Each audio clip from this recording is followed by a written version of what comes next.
बिस्मिल्लाहिर्रहमानिर्रहीम। अस्सलाम वालेकुम स्टूडेंट्स। आज हम करेंगे इंग्लिश 201 जो कि बिज़नेस एंड टेक्निकल इंग्लिश के बारे में है।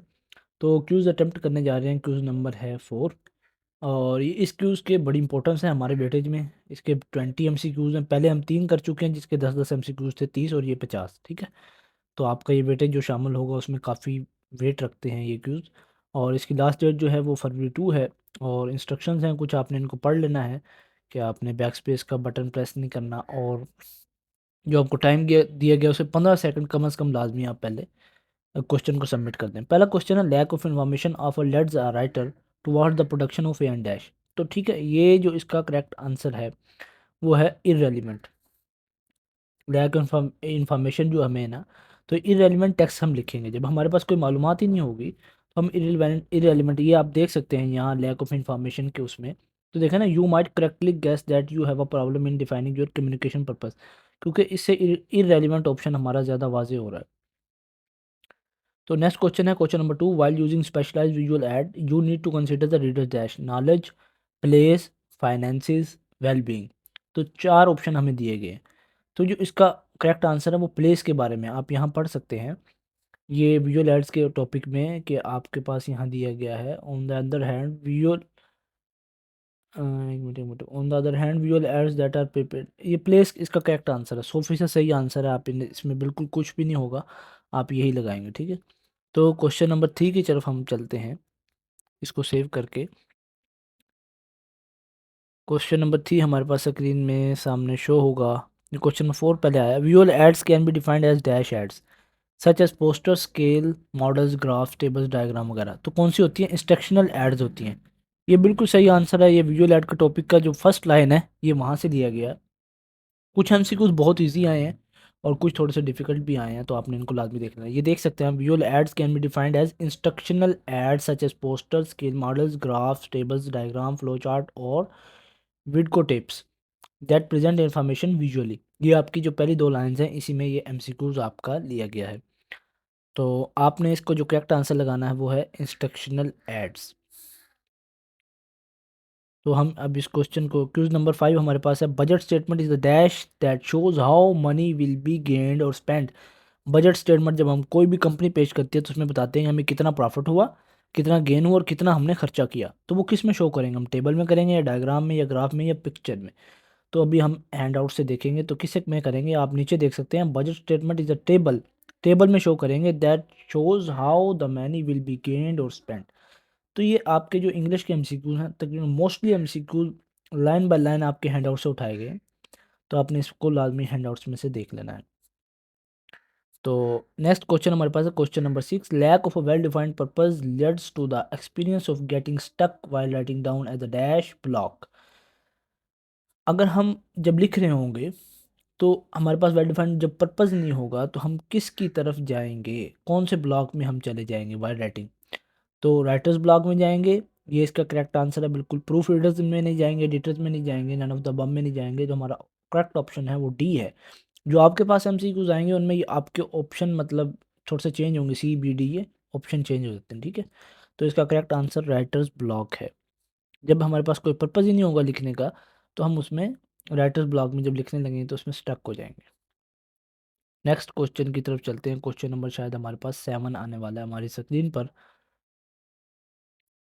तो dash are unsurpassed in their ability to depict the composition of a whole, flow charts, pie charts, none of the above, और आएगा path of the both of the above. तो इसमें जो मैं आपको अभी दिखाता हूँ ये आपके पास है, ये आपको नज़र आ रहा होगा, ये बोर्ड के लास्ट पेपर है। तो उसमें पाई चार्ट्स इसका इन्होंने करेक्ट आंसर लगाया है। तो आपने भी अपने वहाँ पेपर पे पाई चार्ट्स लगाना है, क्योंकि फ्लो चार्ट्स पे हम नहीं दिखा सकते depict of composition of a whole. तो ये पाई चार्ट्स इसका करेक्ट आंसर होगा। तो इसको हम यहाँ सेलेक्ट करेंगे पाई चार्ट्स के ऑप्शन को और नेक्स्ट चलेंगे क्वेश्चन नंबर 8 की तरफ। तो ये कुछ अभी वक्फा है, तो इससे पहले आप हमारे चैनल को सब्सक्राइब कर दें, वीडियो को लाइक कर दें और ये अपने दोस्तों तक लाजमी शेयर कीजिएगा। इंशाल्लाह ताला आपको काफ़ी फ़ायदा होगा। और वीडियो को एंड तक देखें। ये 20 एमसीक्यूज़ हैं, लाजमी आपके 5 से 7 एमसीक्यू आएंगे क्यूज जब अटैम्प्ट कर रहे होंगे आप। The result of market research is dash specification, test, functional, requirement, design. ये 4 ऑप्शन दिए गए हैं। वो कह रहा है जब रिजल्ट निकलता है हमारी मार्केट सर्च का तो वो कौन सी स्पेसिफिकेशन में जाता है। तो ये मैं आपको हैंड आउट से दिखाऊंगा इंशाल्लाह ताला। तो ये आप देख सकते हैं आपके हैंड में लिखा हुआ है the result of market research is requirements specification में जाएगा। ठीक, कौन सी उसमें जाएगा, रिक्वायरमेंट में। In it the marketing people attempt to specify what the market is looking for, कि मार्केट किस चीज़ की तरफ ज़्यादा तवज्जो कर रही है, क्या लोगों को चीज़ चाहिए। ठीक है, तो इसमें हम जाएंगे रिक्वायरमेंट स्पेसिफिकेशन में, इसका यही करेक्ट आंसर होगा। तो इसका आपका ऑप्शन जो दिया गया है वो है सी। सी ऑप्शन जो आपका है वो करेक्ट है। तो आप थोड़ा सा यार वीडियो को आगे करके देख लीजिएगा, क्योंकि मैं ये स्लाइड्स में बना रहा हूँ, ऊपर वॉइस ओवर कर रहा हूँ। थोड़ा सा आगे करके देख लीजिएगा, ठीक है। आगे क्वेश्चन नंबर 9 हमारे पास जो आएगा वो इम्पोर्टेंट एमसीक्यूज आपको मैं सारे दिखा रहा हूँ। तो ये अभी हमारी शो होगा, तो इससे पहले आपने अगर अभी तक सब्सक्राइब नहीं किया हमारे चैनल को तो लाजमी सब्सक्राइब कर दीजिएगा। आपका बहुत शुक्रिया। नेक्स्ट क्वेश्चन हमारे पास है question number 9। Fill in the flowing blank. An organizational chart uses dash and dash to represent the arrangement of people and department in an organization. तो पहला ऑप्शन हमारे पास है सर्कल्स, दूसरा है रेक्टेंगल एंड लाइंस, और तीसरा ऑप्शन हमारे पास है रेक्टेंगल्स का, और चौथा ऑप्शन है हमारे पास लाइंस का। तो ये सी डी जो ऑप्शन है ये भी करेक्ट है, लेकिन अभी मैं हैंडआउट्स में से दिखाता हूँ कि वो उसने कैसे लिखा हुआ है। तो आपके हैंडआउट्स में लिखा हुआ है an organisational chart use rectangles and lines. दोनों चीज़ों को यूज़ होता है, एक अलग का नहीं होता। तो दोनों को होता है rectangles and lines to represent the arrangement of people and department in an organisation. तो आपका जो इसका करेक्ट आंसर होगा वो होगा बी, रेक्टेंगल्स एंड लाइंस। तो नेक्स्ट क्वेश्चन है if you do not think that you can communicate effectively you will not be able to dash think, read, communicate और राइट। अगर आप अच्छे तरीके से नहीं सोचेंगे और कम्युनिकेट इफेक्टिवली नहीं कर सकेंगे तो आप नहीं लिख सकते अच्छे तरीके से। तो इसका जो करेक्ट आंसर होगा डी ऑप्शन जो है राइट। थिंक, रीड, ये कम्युनिकेट ये इसके करेक्ट आंसर नहीं है, ठीक है। तो डी ऑप्शन इसका करेक्ट होगा। नंबर है नेक्स्ट क्वेश्चन हमारे पास है question number 11। From the flowing pairs of sentences select the one which is free of dangling modifier. कौन से, ये हमें कुछ पेयर दिए गए हैं, कौन सा डैंगलिंग मॉडिफायर की तरफ जा रहा है। डैंगलिंग मॉडिफायर उसे कहते हैं जो चीज़ मतलब एक हमने कोई काम किया और अब नेक्स्ट जल्दी से हमने शुरू कर दिया तो वो डैंगलिंग मॉडिफायर की तरफ हम जाएंगे, ठीक है। डैंगलिंग मॉडिफायर में हमें ये दिए a modifier whose connection to the sentences is implied और intended but not actually made explicit is said to be a dangled. Dangling modifier disturb the clarity of your writing, disturb करे हमारी clarity of your writing. तो जो हमारा उसमें पहला option दिया गया ना वो थोड़ा सा मुझे लगता है कि क्लैरिटी जो हमारी राइटिंग लिखी हुई है ना उसमें क्लैरिटी में को डिस्टर्ब कर रहा है। बाकी जो मैंने उसमें लगाया ना डी वाला ऑप्शन तो वो करेक्ट नहीं है। तो आपको मैं अभी दिखा रहा हूँ, ठीक है। तो आपने टू रिपेयर, आगे हमें रिपेयर करने का तरीका भी बताया गया। अगर आप हैंड 31 से 37 तक शायद ये आपके एक्यूज़ आए हैं तो वो आपने लाजमी उसका ए वाला ऑप्शन लगाना है, ठीक है। 12वां है which one of the following should be placed immediately either before or after the noun. तो ये भी ना dangling modifier, misplaced modifier, correct answer जो इसके है ना डैंगलिंग मॉडिफायर ही है कि either before or after the noun. Dangling modifier ही इसका करेक्ट आंसर है। नेक्स्ट चलेंगे हम क्वेश्चन नंबर 12 को ही मैं आपको दिखा रहा हूँ पहले डैंगलिंग मॉडिफायर इसका 100% श्योर अबाउट दैट, क्योंकि अगर मिसप्लेस्ड लगाते हैं ये भी इसका करेक्ट नहीं है, एडवर्ब मॉडिफायर भी इसका करेक्ट आंसर नहीं है। तो आपके सामने शो हो रहा होगा डैंगलिंग मॉडिफायर। तो नेक्स्ट चलते हैं क्वेश्चन नंबर 13 की तरफ। ये माजरत खाऊं के कुछ क्वेश्चन पर ज़्यादा वक्त लग रहा है। In paragraph writing dash is an explanation of one object or process in terms of another.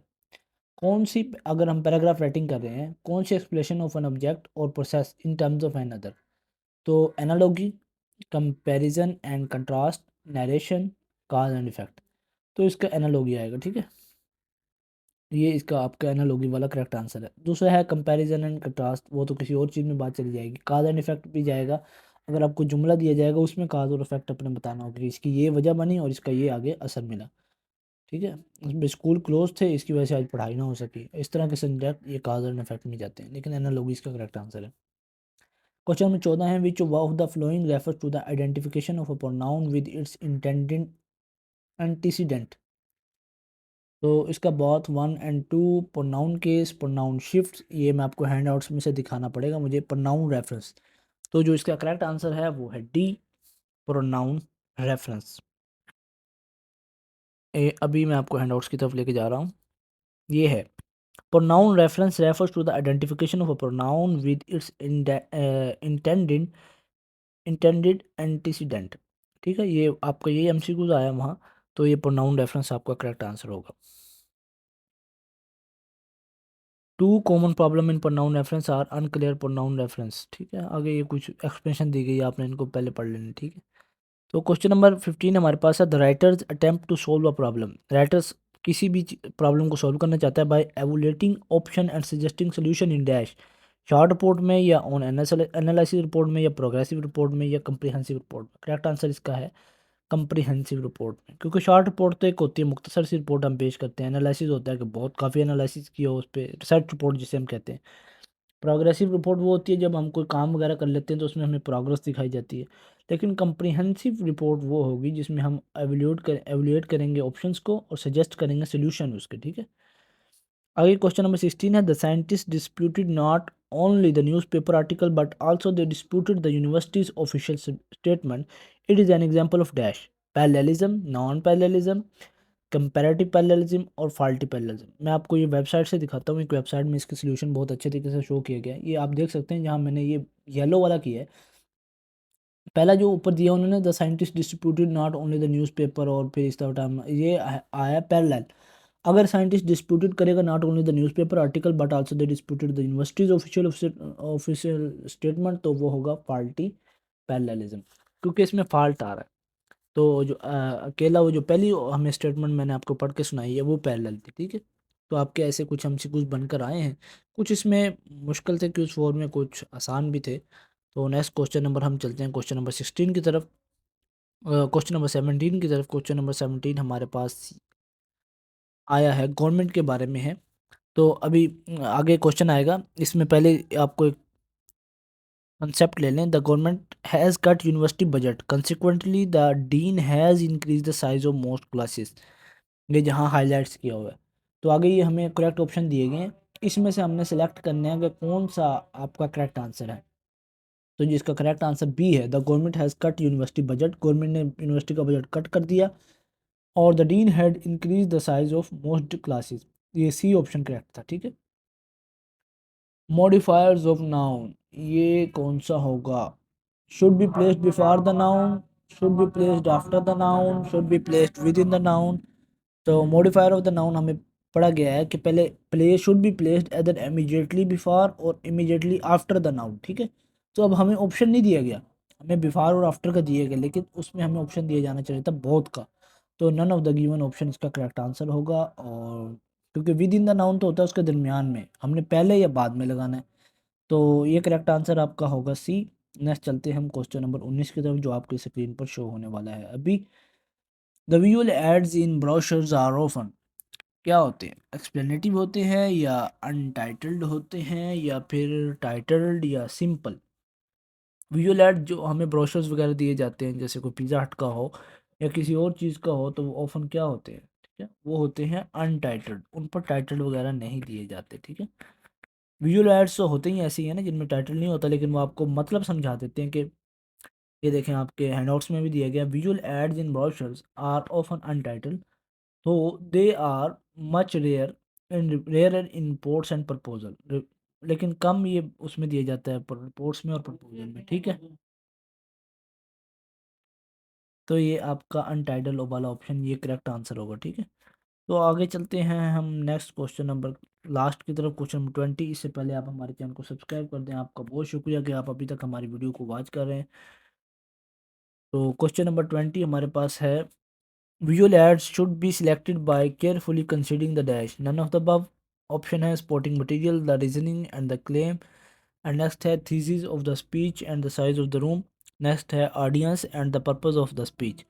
तो इसका जो करेक्ट आंसर है वो मैंने काफ़ी तलाश किया है, तो इसका बी मुझे करेक्ट आंसर लगा, सपोर्टिंग मटेरियल और the reasoning of the claim. इससे पहले आप हमारे चैनल को सब्सक्राइब कर दें, वीडियो को लाइक कर दें। शुक्रिया, अस्सलाम वालेकुम।